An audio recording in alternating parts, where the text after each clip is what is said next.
Politicians are put there to give you the idea that you have freedom of choice. You don't. You have no choice. You have owners. They own you.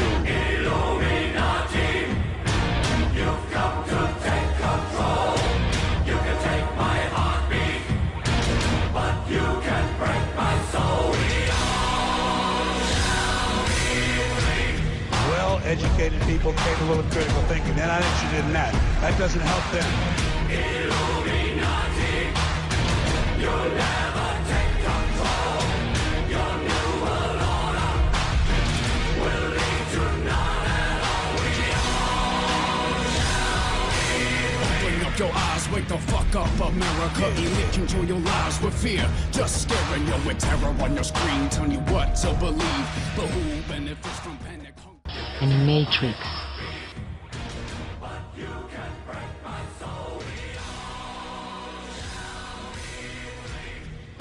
Educated people capable of critical thinking. They're not interested in that. That doesn't help them. Illuminati, you'll never take control. Your new world order will lead to none. The demiurge was known by the Gnostics as the great architect of the universe, which brings us to the white-bearded architect of the Matrix, in the Matrix movie series. So where is this leading us? Well, again, this needs to go, if we're going to go anywhere with this, because I'm going into fantastic areas here, but this is where the information has taken me very, very clearly. And the hardest thing to see is what is in front of your eyes, as this man rightly said. The Gnostics talked about the fact that the archons make something appear to happen that does not actually happen. They can induce a virtual reality experience. The Islamic people and pre-Islamic people talk about the jinn manipulating humans by creating illusions. I was in New York in 2010, and someone took me to the subway station for Ground Zero. And when I saw it, it was like, whoa, it hit me big time.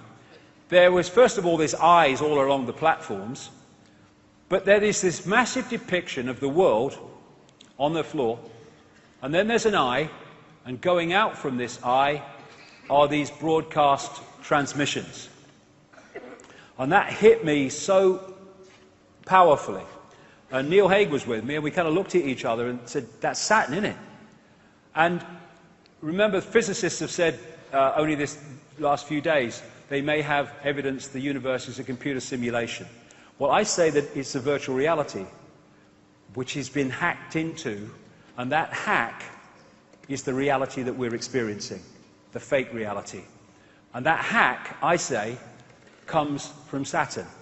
Because I'm saying that these rings are actually a massive broadcast transmission system which is broadcasting a fake reality within the frequency range that we are decoding, and therefore we are picking up that fake reality. When the Cassini spacecraft arrived at Saturn in 2004, found many things that was unexplainable. You know, things like the hexagon North Pole storm and stuff like that. But they also found extraordinarily powerful sound coming from Saturn. This is part of what they recorded.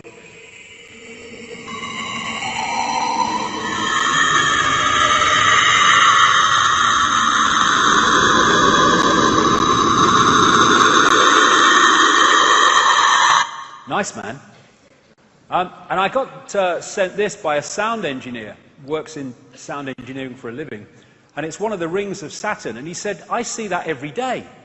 That's bloody sound. They're sound waves. And this is in cymatics. This is a six-pointed star. And of course we have the hexagon going round and round and round at Saturn's North Pole. This is a standing wave created by sound, rings. This is at the south pole of Saturn, and it's a permanent ice storm. This is a standing wave created by sound. And these are symbols created by sound, like cymatics. And a certain frequency created this perfect six-pointed star with the hexagon in the middle and the hexagon there. Therefore, the sound creates the frequency, creates the symbol, and in the same way, the symbol represents the sound and the frequency. The symbols are just holographic representations of vibrational waveform states. I would suggest in these symbols cases, representatives of the sound frequency coming off Saturn. Same with all these symbols and numerological manipulations. The sound and the symbol are different expressions of the same thing. Thus, if we, in the holographic realm, are constantly bombarded with these symbols, it is on an energetic level feeding us the frequency field of what they represent. And Saturn, when described pre-cataclysmic, didn't have rings. So where'd they come from? Well, maybe it had rings, but it weren't rings we could see. We can see them now. Well, this guy, Norman Bergeron, has a long, he's in his 90s now, I think. He has a long, long history in space research, technological research, going way back. And his life changed when he started studying the pictures that came back from the Voyager 1 and 2 space expeditions to Saturn. They arrived in 1980 and 81. Because when he studied them, he realized there was something very strange about Saturn's rings. And he said this in his book, The Ringmakers of Saturn. Several years ago, a number of folks in the astrology and astronomy and physics world began theorizing that these rings had to be much younger than the universe, perhaps only about 100 million years old. But one pair of pictures shows a change in 5 minutes. An impression is conveyed that the latest reported measurements purport to be the true ones, when in reality all might quite nearly be correct at the time of observation. General reluctance to accept variable ring system geometry occurs because of apparent failure to identify a physical mechanism suitable for producing recurrent change. In other words, classic mainstream science, if we can't explain it, we'll kid ourselves it doesn't exist. And he also found these in the pictures coming back from Voyager, and the Cassini ones found them too. And he calls them electromagnetic vehicles, and they are massive. Some of them several times bigger than the Earth. But again, we need to move our sense of perception. In terms of size representation, this is the Earth against the size of Saturn. They're not talking the same perception of big in terms of outside of the Earth. And here are some of the other pictures of these electromagnetic vehicles picked up by these NASA craft. Why aren't they all in the papers being talked about? You'd think, what the hell is this? No, nothing. Thanks to Bergeron, we've seen their existence. This is the Hubble telescope that's picked one of them up. Look at the size of the bloody thing.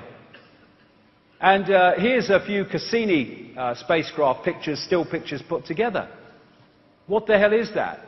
Exactly what Bergeron was describing from Voyager. And this is the other thing.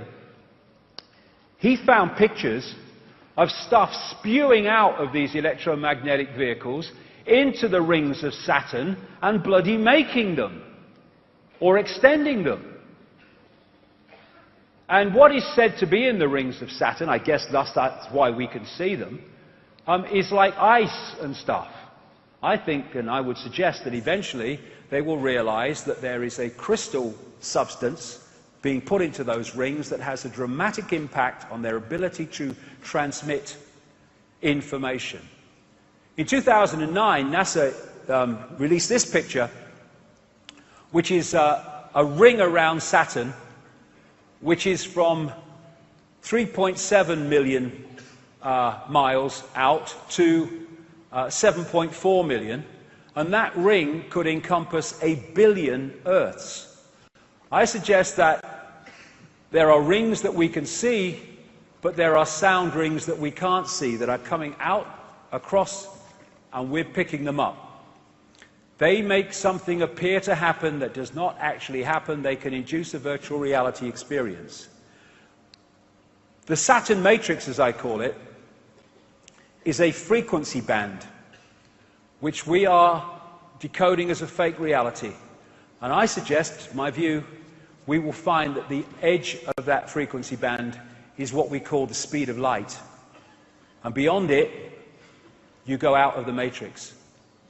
And when all the genetic tinkering that the ancients talked about went on, the human form was being manipulated to be tuned in to receive and transmit within the frequency band of this Saturn broadcast, and pulling people from a heart state beyond the matrix into an emotional point of interaction massively in the matrix was a major way of tuning us into this fake reality. We talk about people who don't think for themselves as being in the box. Maybe we ought to say that they're in the cube.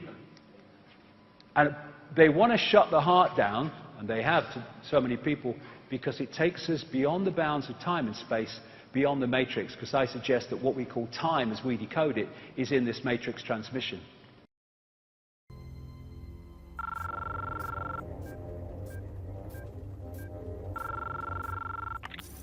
Sé bien que están ahí. Lo siento. Y sé que tienen miedo, que nos temen. Le temen al cambio. No conozco el futuro.